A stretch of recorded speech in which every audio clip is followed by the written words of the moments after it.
Madame, Monsieur, bonsoir. Du football, Gourcuff reste. Alors, il y a eu toute une polémique sur un éventuel départ. Il a pris 2 jours de repos, il est rentré. Et puis, il a repris son travail à la tête de la fédération. Finalement, c'était un non-événement. Alors, on va en débattre pour savoir qu'est-ce qui s'est passé sur ces 48 heures avec nos invités, en l'occurrence avec Rachid Abed du journal Liberté, le quotidien Liberté, et Mohamed Saad, rappelons-le, journaliste également, freelance. Oui. Voilà, merci Mohamed, merci tous deux. Bon. On parlera également de l'Assemblée générale de la Fédération algérienne de football et notamment cette décision des présidents de clubs de 4 régions différentes qui ont décidé de se rencontrer, de créer une commission pour appeler les pouvoirs publics à regarder de plus près sur le développement du professionnalisme. On parlera de la 13e journée du championnat de Ligue 1. Le débat est lancé, messieurs. Gourcuff reste un non-événement. Bon, un non-événement après le match retour. Mais avant le match retour, c'était quand même chaud, c'était d'actualité. Parce que c'est lui-même qui avait lancé. Ça vous surprend ou pas? Non, non, parce que c'était la décision la plus sage pour l'intérêt de la sélection. Moi, ça ne me surprend pas. Pourquoi? Pour la simple raison qu'on a trop rabâché sur le sujet. On a entendu dire beaucoup de choses, des vérités, des contre-vérités. D'ailleurs, Gourcuff a même affirmé aux envoyés spéciaux en Tanzanie, en montant dans le bus, il a dit clairement à un des journalistes, je n'ai jamais dit que je vais partir. Pourquoi vous êtes en train de spéculer sur mon départ? C'est parti d'un malentendu, d'une incompréhension. Non, parce que c'était à l'issue des 2 matchs amicaux que l'équipe nationale avait disputés ce 5 juillet, après la conférence de presse. Là, il s'est laissé... Il était ce jour-là... Non, parce qu'il ne l'avait pas dit sereinement. Ouais. Il ne l'avait pas déclaré sereinement. Il l'avait déclaré sur les nerfs. Il était sur les nerfs, donc... forcément, la presse, elle était en droit de spéculer. Pour ceux qui étaient présents à la conférence de presse, j'y étais, il a apporté la précision. Elle était juste, il dit, je risque de ne pas être là dans un mois, si on ne se qualifie pas, c'est contractuel, pourtant c'était clair. Mais là, il n'avait même pas à le dire. Ouais. Il n'avait même... C'est normal, c'est dans la logique des choses qu'il parte s'il ne qualifie pas l'équipe pour le dernier tour. Alors, mais s'il l'a dit, et sur les nerfs, ça voulait dire quelque chose. Exaspéré, comme il dit lui, par l'environnement. Il ne parle pas de l'environnement direct de la fédération, mais plus par l'environnement de la presse. Pour lui, il y a beaucoup de choses qui sont dites, pas vraies, qu'au bout d'un moment, il le dit, hein, ça va déteindre inévitablement sur le groupe. Tout à fait, maman, parce que c'est ce qui lui a fait mal. Tout à fait. Si on revient un peu en arrière, Christian Gourcuff n'a pas d'expérience, n'a pas vécu ce genre de situation avec les clubs qu'il a entraînés en France. Il avait entraîné Lorient, des clubs en France qui n'ont pas l'habitude. Lorient et Rennes, voilà, tout à fait, qui n'ont pas l'habitude d'être sous les feux de la rampe. Ça d'un côté. 2. Aujourd'hui, quand il vient dériver une équipe nationale, derrière elle, 40 millions de supporters, il doit s'attendre à ce genre de comportement. De sélectionneurs, plutôt. Parce que, oui, exactement. Mais ce n'est pas le problème, il le dit clairement, ce n'est pas le problème des supporters ou des 40 millions d'entraîneurs, c'est l'environnement immédiat. Il compare, il dit, on est en train de faire du closer ou du voici avec l'équipe nationale. Il y a beaucoup de choses qui ne sont pas vraies. Quand il dit environnement, il laisse sous-entendre que c'est la presse. Il ne le dit pas d'une manière directe, mais en sous-entendu, c'est la presse. Il est vrai qu'aujourd'hui, avec la multiplication des titres, il faut s'attendre à ce qu'il y ait des avis qui ne sont pas favorables. L'histoire montée, Soudani, Gourcuff, qui a fait très mal, il l'a très mal vécu également. Non, mais c'est un secret de polichinelle, cette histoire. Tout le monde sait que entre Louis et Soudani... Non, je parle de la photo, la photo qui a été prise. Ça remonte depuis la dernière CAN de la Guinée équatoriale. Mais il dit absolument rien. Il dit on a monté une histoire sur rien. Non, je pense, non. Gourcuff essaie un peu de se défendre. Mais tout le monde sait qu'il y avait réellement un problème entre Soudani et Gourcuff et même Slimani lors de la phase finale de la CAN en Guinée équatoriale. Qu'est-ce que vous dites ? Je dis que ça, c'est aussi la résultante d'une politique de communication assez... Pourtant dès son arrivée, Ouais. Non, pas lui, pas lui. Ah oui. Ouais, pas lui. Il fallait, quand tu donnes toutes les informations, quand tu ouvres.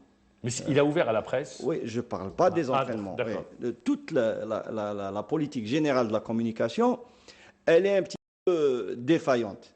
Elle est un petit peu défaillante parce qu'il y a les sources officielles et il y a les sources officieuses. Donc là, c'est là où je ne suis pas d'accord avec toi. Et je dis que c'est aussi l'entourage immédiat de l'équipe nationale. Parce que lui, il pense aussi... Vous dites c'est eux qui distillent les informations? Oui. Parce que on est tous dans le métier, on sait que celui qui te donne l'information, il ne te donne jamais une information qui est nuisible à lui-même. Donc, il ne te dira jamais que lui, il s'est trompé. Donc, si on ouvre un peu plus, si la communication, elle sera encore plus ouverte, je pense qu'on va mettre fin à ce genre de spéculation Très bien. de certains Messieurs, titres. est-ce que cet épisode va laisser des traces dans les relations Gourcuff-presse nationale? Non, je ne pense pas. Pourquoi? Parce que d'abord, on aura 4 mois de repos. D'ici le mois de mars, il n'y aura rien du tout. Donc, d'ici le prochain match contre l'Éthiopie, on aurait tout on aura tourné la page sera tournée. Ouais, bien sûr. Et surtout que le prochain match contre l'Éthiopie, il va peut-être, l'équipe nationale va probablement lors de cette rencontre composter son billet pour la CAN. Parce que nous sommes... non, la CAN, on se qualifie. Oui, voilà. Donc je pense que s'il y aura des résultats positifs avec l'équipe nationale, tout le monde va oublier et on va tous applaudir un peu. Très bien. Donc vous dites ça ne laissera pas de traces. Bien sûr. On ne va pas vivre avec... Parce que tout est lié au résultat. Parce que à ses débuts, Gourcuff, c'était une belle histoire d'amour entre lui et la presse parce qu'il n'y avait que des victoires. 5 matchs. C'est à la CAN. C'est à la CAN que les problèmes ont commencé. Vous dites à la CAN, moi je vous dis au match du Mali, où il fait des essais. Oui, déjà, ça a été les premières... Ce n'était pas vraiment virulent. La virulence, elle a commencé à la CAN. Parce que tout le monde pensait qu'on allait partir là-bas pour gagner la Coupe d'Afrique. Et la désillusion, elle était... C'est vrai, avant que l'équipe nationale rejoigne la Guinée équatoriale, on était parti dans le super favori de cette CAN. Et là, on avait dit, même sur ce plateau... on est sorti par le futur vainqueur. Voilà, tout à fait. On avait dit, on est sorti en quart de finale contre la Côte d'Ivoire. Par le futur vainqueur, la Côte d'Ivoire. Voilà, on avait dit, même sur ce plateau, que le fait de partir dans la peau d'un super favori va peut-être... va motiver nos adversaires. Et c'est ce qui s'est passé. Tous les adversaires voulaient battre cette équipe algérienne qui est la super favori et qui arrive à se qualifier 2 fois consécutifs au mondial. Tout est bien, qui finit bien. Oui, contrat renouvelé le contrat respecté jusqu'en 2018, Coupe d'Afrique des Nations en 2017, qualification à la Coupe du Monde. Voilà les objectifs. Bien sûr, être dans le carré d'as. Au tout début, c'était comme ça. Pourquoi changer alors qu'il est dans ses objectifs? Il a atteint ses objectifs. Parce que dans ses objectifs, on ne lui avait pas exigé de gagner la CAN en 2015. On lui avait demandé de faire bonne figure pour essayer de la gagner 2 ans plus tard, donc en 2017. Je ne vois pas pourquoi changer dans ce cas. Et peut-être qu'il y a eu des erreurs de communication, notamment concernant ce fameux 4-4-2. Il l'a dit, il l'a rappelé. J'ai fait une erreur en parlant du 4-4-2. Il y a eu une incompréhension. Oui, il a un petit peu recadré son débat par rapport à son choix stratégique. Parce que depuis qu'il est arrivé, on ne cessait de lui, il ne dit pas j'ai recadré. Si vous permettez, oui. J'apporte les précisions oui. et je vous laisse. Il ne dit pas j'ai recadré. Il dit voilà, au milieu de terrain, il y a des problèmes qui se posent, l'absence de Mehdi Lassane qui met un fin à sa carrière internationale, Nabil Bentaleb qui est blessé, ajouter à cela une recomposition de la charnière centrale, il se rend compte qu'en perte de balle, on est en difficulté, donc il est obligé de reconstruire un petit peu ou de changer de stratégie avec, vous le savez aussi bien, Karl Medjani et Nabil Bentaleb, et Taider qui est également en baisse de forme. La sentinelle. On est revenu à Karl Medjani, la sentinelle. Il a été obligé de recomposer, mais il ne dit pas je m'écarte de mon 4-4-2. Il dit peut-être le fait d'en avoir parlé. Donc, rappeler. Je trouve qu'il est intelligent de sa part. C'est-à-dire que c'est un bonhomme qui reste ouvert, qui n'est pas figé sur son idée. Dès qu'il y a des difficultés, il a introduit des changements sur le dispositif tactique. Ça veut dire que ce bonhomme, moi je le salue. Pourquoi? Parce que ce n'est pas un entêté. Il a dit oui, moi je joue 4-4-2.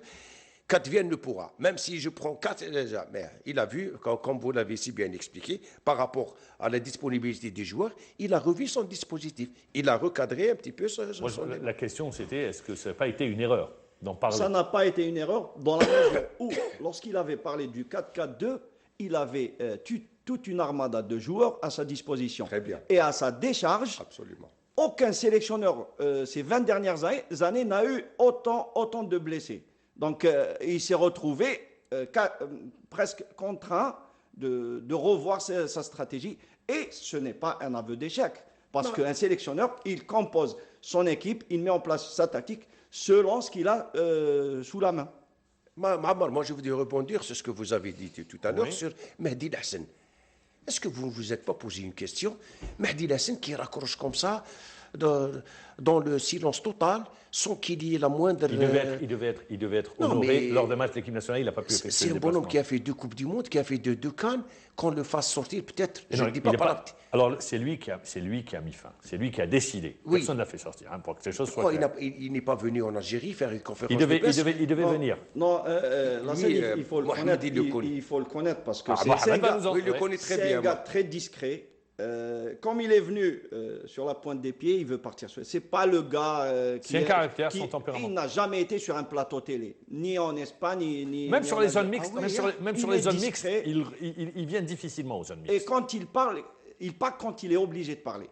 Je vais vous faire une confidence. Oui. Il m'a promis de me faire une interview. On s'était entendu pour l'affaire et tout. Après, il a complètement disparu. On s'était entendu, je lui ai même envoyé les questions à l'avance pour qu'il soit à l'aise.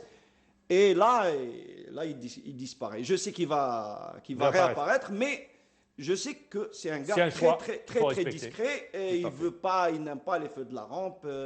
Comme il est venu, il est parti. C'est le profil du joueur. Il faut respecter son choix. Oui, tout à fait. Donc voilà, vous dites, cette trêve ou cet arrêt jusqu'au mois de mars va faire beaucoup de bien. Ça va permettre de tourner la page. Certainement, oui, certainement. Et peut-être qu'il va y avoir de nouveaux joueurs. On laisse entendre qu'il pourrait y avoir Behlouli qui évolue à Lille, à Monaco, pardon. Le joueur de Lille, Benzia, qui pourrait rejoindre l'équipe nationale avec ceux qui ont été appelés tout récemment. Je pense que pendant ces 4 mois, il a chargé Mansouri pour superviser, parce qu'il y a des priorités. L'une des priorités, c'est de voir un joueur dans l'axe. Le grand problème maintenant qui se pose en Algérie, c'est un problème de défense centrale. Très bien. On aura l'occasion d'en reparler, messieurs, d'ici le mois de mars, donc, puisque la page est complètement tournée.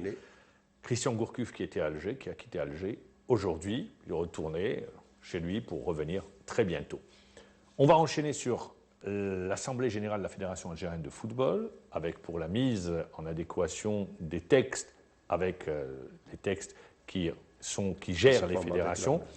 Alors, également l'occasion pour les présidents de clubs de se réunir. Si l'ancienne association est morte, il y a une nouvelle qui va naître, mais cette fois-ci sous forme de commission. On va écouter le président Madouad, président de l'AS Schleuf. Lui, justement, va revenir sur les préoccupations. الاجتماع الدوري كاين جمعية عامة وقع هذا الاجتماع. On a décidé des choses. On a décidé de faire une assemblée extraordinaire في la Ligue nationale. On a décidé on a دينيشي 4 تاع الرؤساء غرب شرق وسط من اجل الجنوب. سي زرواطي مش معنا الى مرحبا به.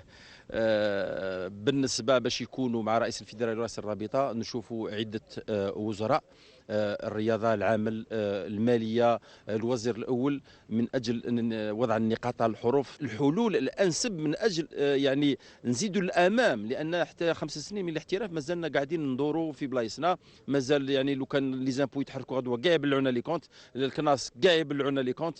نظن هذه اللجنه اللي قررناها يعني ايتي ديجاجي في هذا الاجتماع رايحه تدير صباحها يعني على المشاكل بالضبط. Alors, toucher les problèmes. Moi, on ne va pas revenir sur... Ça, c'est la préoccupation des clubs. Mais dans le même temps, après 5 ans de professionnalisme, il est normal que l'État accompagne. On a attendu les centres de formation, on ne les a pas encore vus, ces centres de formation. Les terrains ont tardé à être donnés. L'État a accompagné avec la prise en charge, achat de bus pour les juniors, pour les équipes, les jeunes, les entraîneurs, la prise en charge. Donc, tout ça, on l'a dit. Mais également, messieurs, est-ce que vous ne pensez pas que les présidents de clubs doivent se regarder dans une glace et dire également ils sont responsables de la situation financière de leur club. Quand on sait que pour la majorité, c'est 95% du budget est consacré au salaire. Est-ce qu'eux également, ils ne doivent pas aujourd'hui dire on ne peut pas fonctionner comme ça? Est-ce que ça ne devrait pas être leur souci majeur, oui, la masse salariale? Tout à fait. Il y a quelque part dans ce dossier, comme vous l'avez si bien souligné, moi je dis qu'il y a de la mauvaise gestion parfois, qui influe directement sur le fonctionnement des clubs. Pourquoi? Parce que j'ai écouté le président Reda Malek du CRB, il avait préconisé, il avait dit que, en principe, la masse salariale d'un club annuel ne devrait pas dépasser les 10 milliards. Si elle dépasse les 10 milliards, on rentre dans d'autres calculs. Ça c'est un débat. Oui. Ça, disons, ça n'aurait pas en pourcentage par rapport à la rentrée d'argent dans le club. On devrait la calculer comme ça. Tout à fait. M. Reda Malek est un homme d'affaires, donc vous savez très bien pourquoi les présidents de clubs agissent de la sorte. Pourquoi?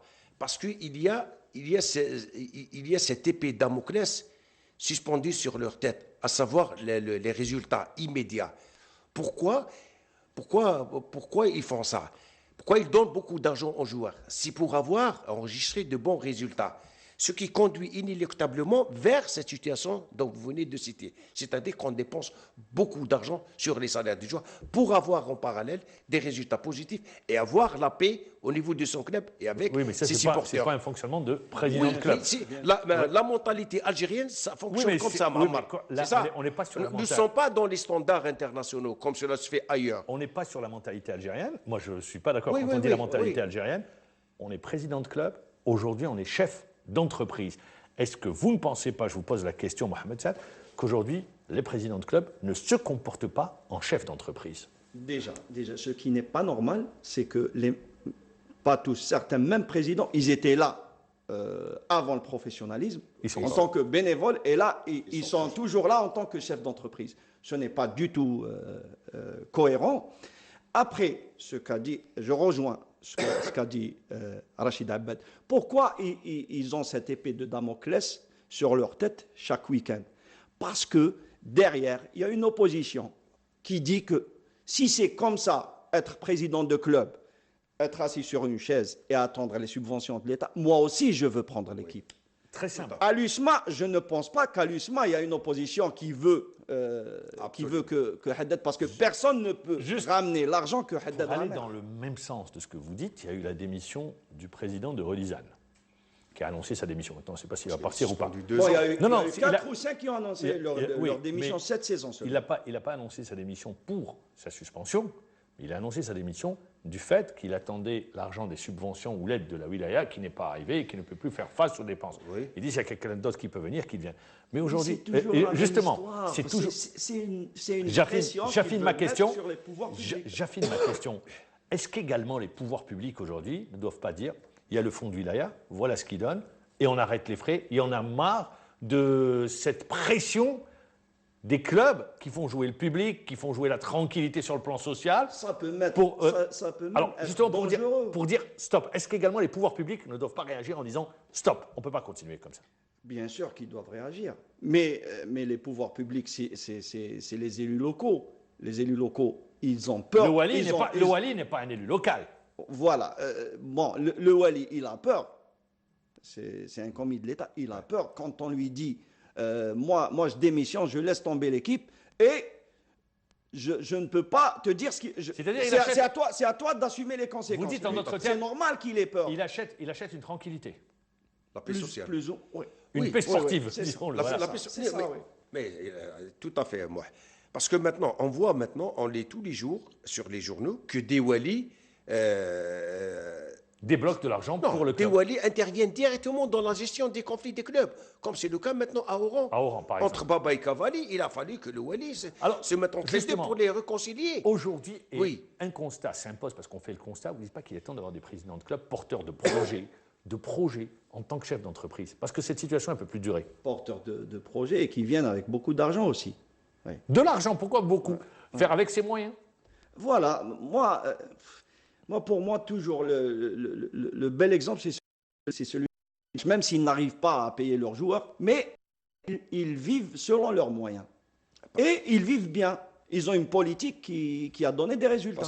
Prendre des joueurs à prix raisonnable, pour ne pas dire à bas prix, des petites divisions et faire des équipes... Je vais citer moi un autre club et je vais me tourner vers vous. Est-ce que vous ne dites pas, vous prenez le Harrach, vous avez raison de prendre le Harrach, est-ce que vous ne dites pas, par exemple, aujourd'hui, peut-être l'exemple à suivre, c'est le Paradou Athletic Club, qui a lancé son centre de formation, qui a préféré redescendre, qui a construit, qui aujourd'hui, on voit le nombre de joueurs du Paradou dans le championnat de Ligue 1. Oui, je pense qu'aujourd'hui, est-ce que ce n'est pas l'exemple à suivre? Après tant d'années de formation au niveau des jeunes, il commence un peu à récolter les fruits de son travail entamé depuis quelques années. Aujourd'hui, il revient en Ligue 2. Après avoir été au bas du classement, maintenant il revient vers C'est l'exemple à suivre? Donc je pense que oui. C'est l'exemple à suivre. C'est un exemple difficile à suivre. Pourquoi? Oui. Est-ce que le Paradou il a la même pression que le Mouloudia ou que le CRB, par exemple? Voilà. C'est ça. Est-ce qu'au Mouloudia, tu peux te permettre de faire descendre le Mouloudia de 2 divisions pour ensuite revenir en force? Pardon. Il a dit, c'est pas grave si on descend en 2e division pour ensuite revenir en force. On l'a pris pour... C'est le bon exemple, comme l'a dit hier Reda Malik au président Roura, lorsqu'il était le président Roura avait dit au président, si vous avez des difficultés, pourquoi ne pas lancer des jeunes qui ne vous coûtent rien du tout? Quelle a été la réponse de Reda Malik? Il a dit, monsieur Roura, je suis désolé, est-ce que vous, s'il n'y avait pas Farouli, Ibrahim et consorts, est-ce que vous aurez fait confiance aux Jean Leco pour qualifier l'équipe nationale au mondial? Il lui a dit, donc, nous, c'est la même chose. Nous, on doit faire appel à des joueurs qui ont un petit peu la cote pour qu'on puisse avoir des résultats. C'est pour ça que je vous rejoins, la fédération, la pression. Elle a la politique, c'est moyen. Elle a la politique, c'est moyen, la fédération. Voilà. Bon, je rejoins l'USMA, par exemple, peut se permettre ça. Eh bien, messieurs, justement, on reviendra sur ce débat parce qu'il est très important, mais il y aura le championnat, on arrive à la fin de l'émission. Malheureusement, on n'ira pas sur la présentation du championnat, mais on reviendra dimanche pour débriefer cette 13e journée avec une équipe de l'USMA qui est en train de tout écraser sur son passage. Merci Rachid Abad du quotidien Liberté d'avoir répondu à l'invitation et d'avoir été avec nous. Merci également Mohamed Saad, ça a été un réel plaisir de vous recevoir tous les deux. Également. Moi je vous dis bonne soirée, bon week-end, on espère début du spectacle et on se retrouve dimanche bien pour une nouvelle émission. Au revoir.